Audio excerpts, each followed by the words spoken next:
Hey Max, I'm Kyle Goon from the OC Register.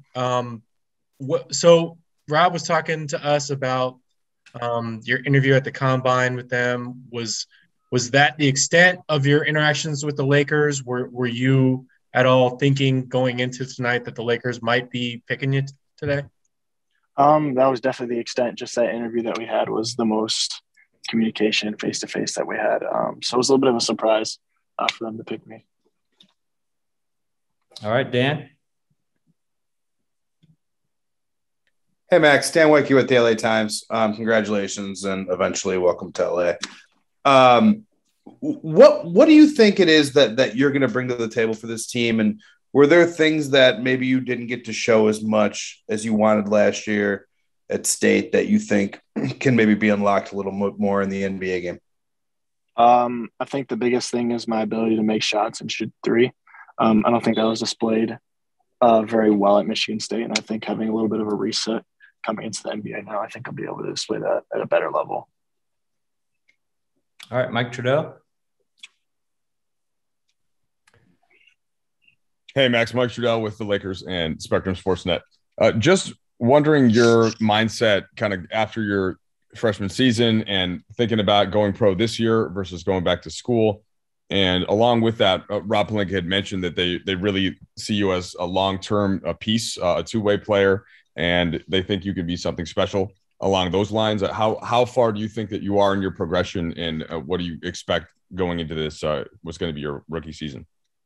I'm just looking to get better in any way that I can and learn from the veterans that'll be on the team. And so I'm really looking forward to my time with the Lakers and hopefully be a long-term asset, like you said.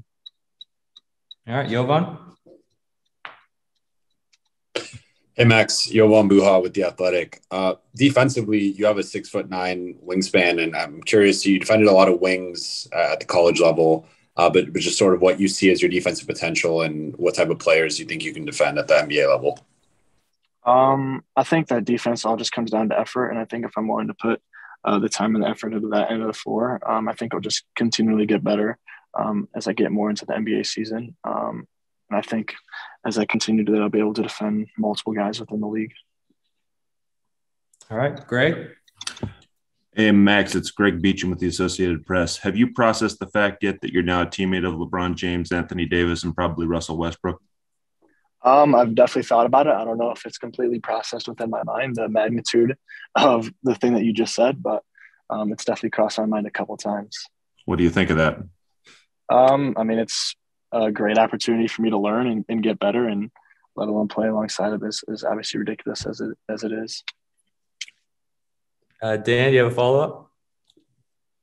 Yeah, Max. Dan Wake again with the LA Times.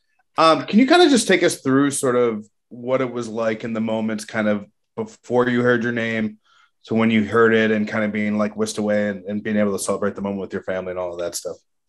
It was a lot of emotions, and it's really hard to describe because there was just a lot going on at that moment. And, sort of my dream came true. And it was really cool to sort of experience that moment, hear my name called, and become a professional for real. Kyle, do you have a follow-up? Kyle, go ahead. Yes. Sorry. Just Max. I wasn't sure if you were able to see a tweet from Draymond Green, another 35th pick from Michigan State. History says he's going to be an all-star. Did you see that? And what's your reaction to the vote of confidence from Draymond? I actually didn't see the tweet, but now that I'm hearing about it, that's actually really cool. Props to Draymond for that. But obviously he was the 35th pick as well, so it's really cool to sort of have him, shout me out and tweet me like that. Mike, you have a follow-up?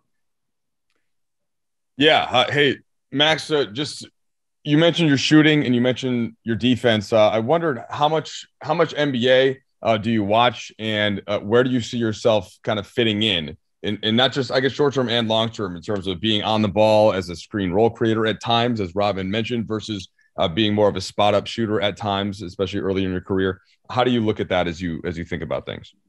I think it just comes with just progression and getting my feet wet within the NBA. And then eventually I'll be able to, play off the ball and maybe hit some threes to become a secondary ball handler or whatever it may be. So I think it just comes with getting some experience first and getting my feet wet. And then after that, I'll be able to do multiple things.